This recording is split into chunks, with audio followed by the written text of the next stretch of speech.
महंत परम गौ भक्त श्रद्धेय श्री विपिन बिहारी जी, आपके चरणों में कोटि कोटि प्रणाम करता हूं। व्यासपीठ पर विराजमान हम सभी के श्रद्धा आदर और आस्था के केंद्र परम पूज्य नवीन बिहारी जी महाराज, आपके चरणों में कोटि कोटि प्रणाम करता हूं।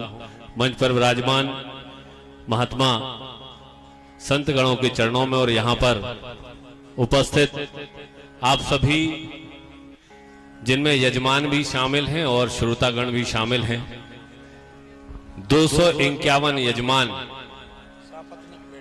सापत्नी यहां पर विराजमान हैं, यहीं रह रहे हैं, यहीं अनुष्ठान में सहभागी बने हैं। आप सभी के श्री चरणों में दोनों हाथ जोड़कर आप सभी को प्रणाम करता हूं, आप सभी को नमन करता हूं, वंदन करता हूं।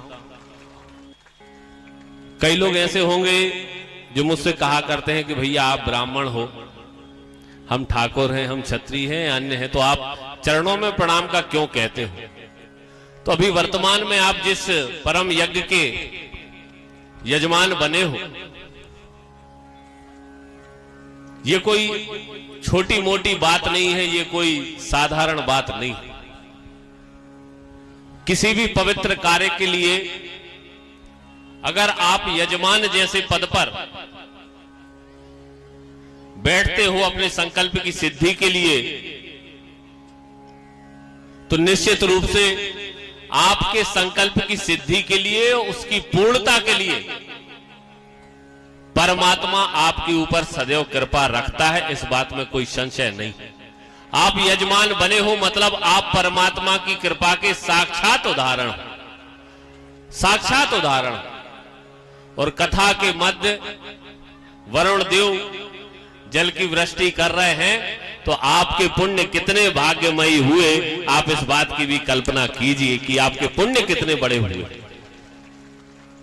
ये हमारे संस्कृति में, हमारे शास्त्रों में, हम सदैव जब भी पूजन कार्य करते हैं तो हाथ में जल लेकर जब पंडित जी हमें आचमन कराते हैं, पहले हमारी आत्मा की शुद्धि होती है और फिर ओम पवित्रा पवित्रो वा सर्वावस्था गतोपि वा या स्मृत पुंडरीकाक्षम सवा या व्यंतरा सूची करते हुए जल छिड़कते हैं। हमारे ऊपर भी जल छिड़कते हैं, जो द्रव्य वहां पर रखे होते हैं, पूजन सामग्री रखी होती है, उसके ऊपर भी जल छिड़का जाता है। तो यह मंत्र पढ़ते हुए जब जल छिड़का जाता है तो हमारी यह मान्यता होती है कि भगवान उन सारी चीजों को जो भगवान के लिए समर्पित की जानी है, वह सारी चीजें पवित्र हो रही हैं। क्योंकि सारी चीजें अन्य अन्य स्थानों से आती हैं, कहीं दुकान से आ रही हैं, कहीं खेत से आ रही हैं, कहां से आ रही हैं, तो भगवान को सीधे वह चीजें हम समर्पित करने लायक नहीं होते। पहले हम अपने आप को भगवान की सेवा, भगवान की पूजा और भगवान की क्रिया करने के लिए पवित्र बनाते हैं, और उसके बाद उन सारे सामग्री के जो विभिन्न प्रकार के, चाहे वह फूल हो, चाहे वह अक्षत हो, चाहे वह चंदन हो, चाहे दीपक हो, चाहे धूप हो, उन सारी चीजों को जब हम पवित्र बनाते हैं तो जल छिड़कते हुए, मंत्र पढ़ते हुए, तो यह मानकर चलिए कि यह परमात्मा स्वयं इस महायज्ञ को आप सभी को इस प्रकार का तर्पण करके शुद्ध बना रहे हैं। आप सभी की प्रार्थना परमात्मा के चरणों में सीधी समर्पित होने वाली। नहीं तो ये कौन सा मौसम है बारिश का महाराज जी? परमात्मा के अपने अपने तरीके हैं जिनको हम और आप जैसे लोग सहजता में समझ नहीं पाते। ये जो धाम है गौशाला, यहां का सबसे प्रमुख आकर्षण का केंद्र है। पूज्य महाराज जी